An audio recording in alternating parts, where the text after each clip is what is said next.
Pierre et moi sommes les meilleurs amis depuis le lycée, jusqu'à récemment, nous n'avons jamais eu de problème entre nous. Nous sommes allés à la même université ensemble, après l'obtention de notre diplôme universitaire, nous avions tous les deux 23 ans, célibataires et professionnels, et nous étions au cœur de la scène. Des rencontres et des rencarts à New York.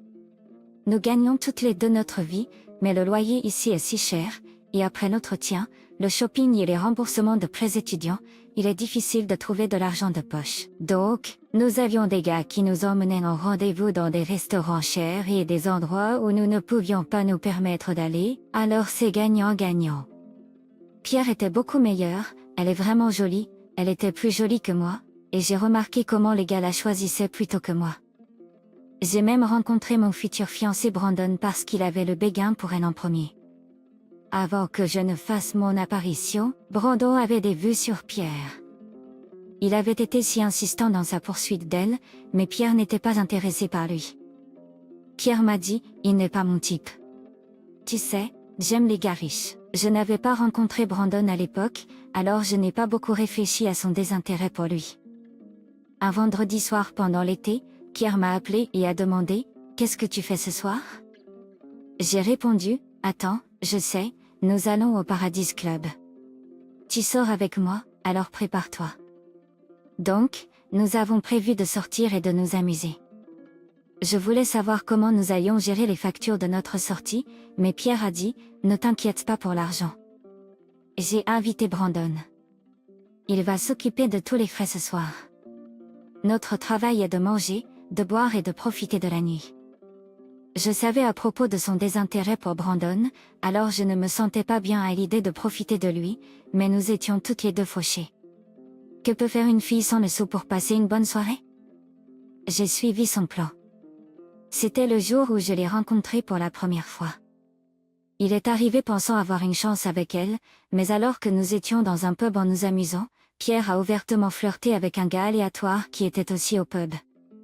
Je me suis vraiment sentie mal pour lui et un peu en colère contre elle pour être si inconsidérée.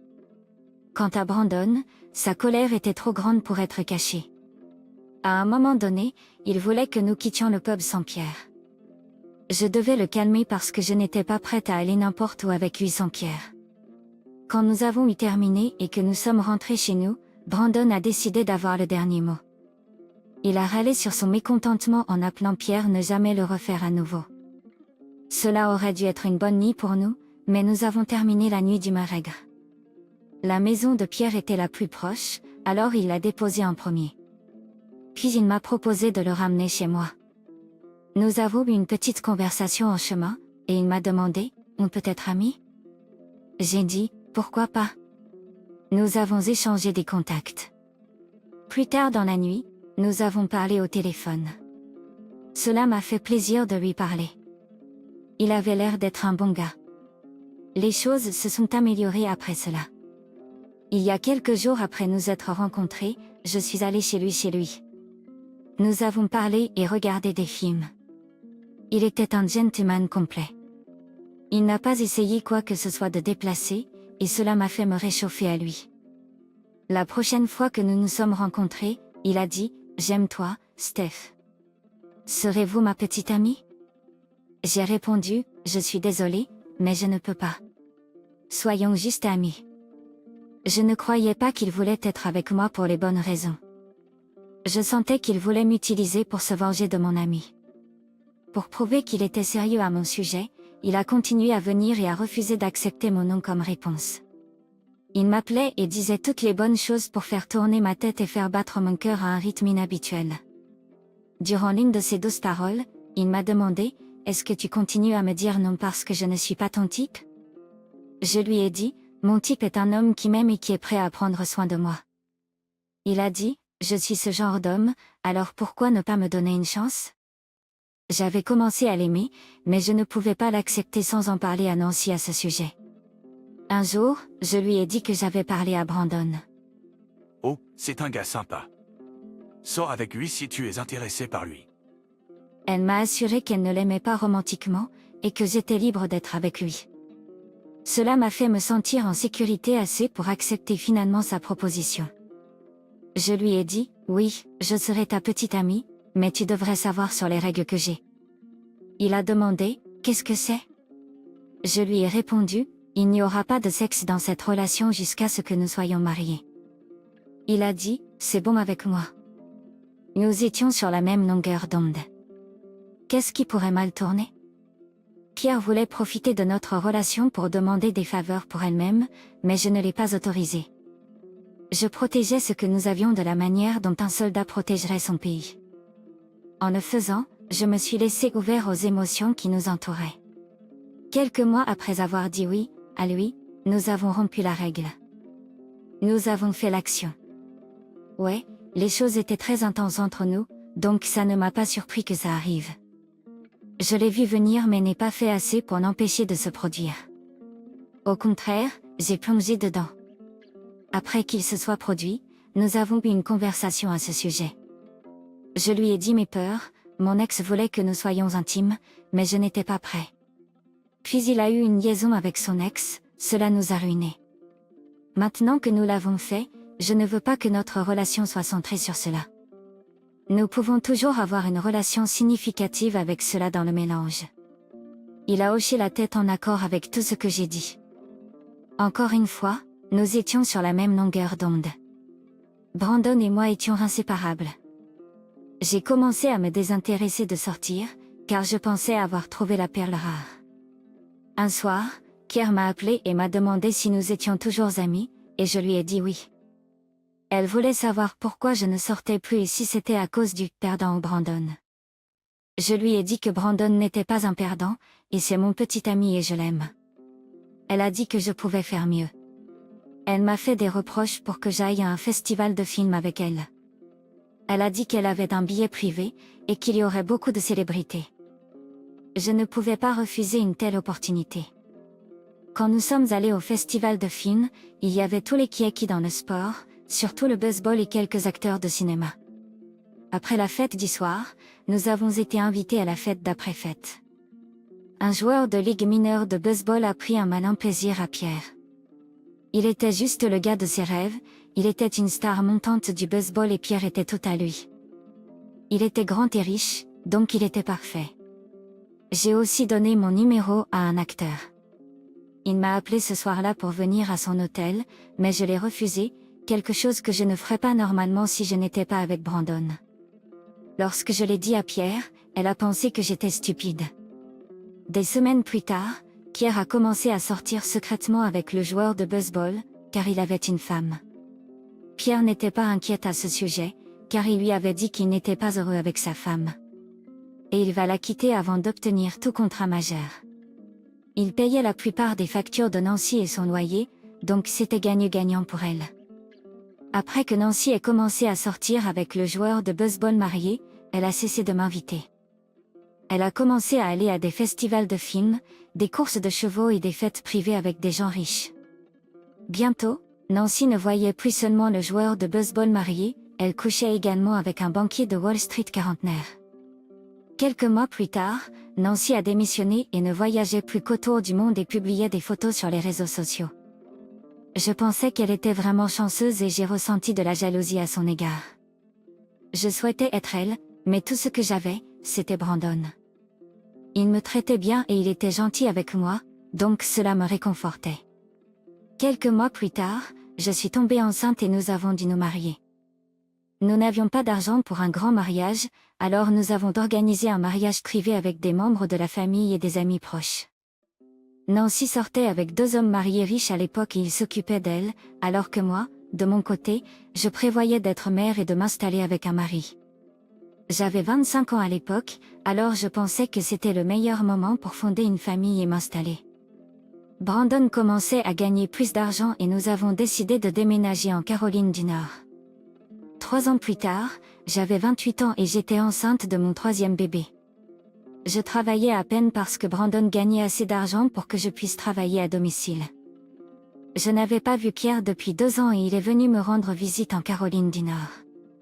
Lorsque Pierre est venu me rendre visite, j'ai été surprise de son apparence. Il m'a dit qu'il avait traversé beaucoup de choses parce que, après 3 ans, le joueur de baseball refusait de divorcer sa femme et de l'épouser. Il a découvert qu'il sortait également avec d'autres femmes, il a réussi à l'exposer à sa femme. Maintenant, le joueur de baseball et sa femme sont en train de divorcer. Pierre pleurait et déprimé, et j'ai essayé de la réconforter. Je lui ai dit que tout irait bien et qu'elle trouverait quelqu'un qui l'aimerait vraiment pour qui elle est pas pour son argent. La femme va maintenant à travers le divorce, et elle l'emmène au nettoyage. Je l'ai lu dans les journaux. Lorsque le joueur de baseball a découvert que c'était elle qui l'avait exposée, il l'a plaquée. Elle avait assisté à des réunions des AA et pris des médicaments contre la dépression depuis 1 an. Elle avait vraiment eu du mal et n'avait pas de travail. Je lui ai dit qu'elle est ma meilleure amie et aurait dû venir me voir à ce sujet, car je suis en mesure de l'aider. Je sais que nous nous sommes éloignés parce que nos chemins dans la vie vont dans des directions différentes. Je lui ai dit qu'elle pouvait rester chez moi aussi longtemps qu'elle le souhaitait, pour se remettre sur pied et regagner sa confiance. Je lui ai demandé à propos de l'autre gars de Wall Street qu'elle fréquentait, et elle a dit qu'ils s'étaient séparés il y a longtemps. Il y a environ 2 mois. Et Pierre était toujours chez nous. Elle ne cherchait pas de travail et n'avait pas la motivation de le faire parce qu'elle était habituée à ce que les hommes la soutiennent depuis presque 4 ans. Quelques mois après que Pierre soit resté avec nous, j'ai remarqué que Brandon changeait. Il est devenu moins affectueux envers moi et n'initiait plus l'intimité comme avant. Je pensais qu'il se passait quelque chose entre Brandon et Pierre. Après tout, il avait le béguin pour elle avant moi. Je ne pensais pas que mon Brandon me quitterait pour elle, mais j'avais besoin de preuves pour m'assurer que ma meilleure amie ne m'avait pas trahi. J'ai acheté un appareil photo et je l'ai installé dans mon salon. Le jour suivant, j'ai vérifié la caméra, et à ma horreur, j'ai vu Brandon embrasser Pierre. Lorsque je l'ai confrontée, elle s'est excusée et a demandé pardon. Je lui ai dit que je veux qu'elle sorte de ma maison. Et elle s'est mise en colère, prétendant que je lui avais volé Brandon et qu'elle prétendait que Brandon viendrait avec elle. Je lui ai dit qu'elle pouvait la voir, et je l'ai expulsée de la maison aussi. Ils sont restés à l'hôtel pendant quelques jours avant que Brandon ne revienne supplier de le laisser entrer. J'étais enceinte à l'époque et j'avais 2 de ses enfants. Je l'ai besoin autour parce qu'il est un bon père et un bon fournisseur. Cela m'a pris un certain temps, mais j'ai pris le blâme pour avoir permis à Pierre de rester dans ma maison, sachant que Brandon avait un faible pour elle. Je l'aime toujours, alors je lui ai pardonné parce que je pensais que j'étais partiellement coupable. Je n'ai pas parlé à Pierre depuis, et je ne sais pas où elle est. Je m'inquiète toujours pour elle, et je pense qu'elle ne s'est jamais épanouie depuis nos jours à l'université. Si vous vous êtes diplômé de l'université au cours des 20 dernières années, au moins aux États-Unis, vous savez que les universités sont devenues un énorme orgie, en particulier la plupart des grandes universités. Peut-être que cela a toujours été le cas, et les médias sociaux n'ont tout simplement pas été inventés auparavant, alors maintenant qu'ils l'ont été, ils exposent tout ce qui se passe à l'université. L'université est là où la plupart des femmes dans la vingtaine et la fin de la vingtaine accumulent leur nombre de partenaires sexuels. Les femmes de cet âge et dans la vingtaine sont très influençables par leurs amis. Ces jeunes femmes. Même les jeunes femmes qui sont plus sur le côté conservateur et qui ne sont pas à l'aise de coucher avec plusieurs partenaires sont influencées par leurs amis pour le faire. J'ai entendu d'innombrables histoires de femmes à l'université qui n'étaient pas à l'aise de coucher avec plusieurs hommes mais parce que leurs amis le faisaient, elles étaient poussées à se joindre. Et à le regretter ensuite. Cette phase est appelée la phase de la fête, mais appelons-la simplement la phase entière. Je sais que la phase entière est différente de la phase de fête parce que les femmes peuvent traverser des phases entières à tout moment dans la vingtaine ou la trentaine. Mais si vous pouvez dire que la phase de fête est la phase entière, l'Urban Dictionary la définit comme une phase de votre vie qui se produit fréquemment lorsque vous êtes d'accord pour explorer des activités promiscues et vous connecter avec des personnes aléatoires. Selon certains des créateurs de contenu de la pilule rouge, la phase de fête est de 20 à environ 27 ans. La valeur marchande sexuelle des femmes culmine à 23 ans, ce qui est quand elles sont censées trouver le bon gars et encaisser leur puce et épouser le meilleur partenaire, ce qui est ce que le créateur d'origine a fait. Pierre a cependant gaspillé ses meilleures années en chevauchant le manège, en poursuivant des gars qui ne sont pas accessibles comme des célébrités, des hommes mariés, des hommes riches, etc.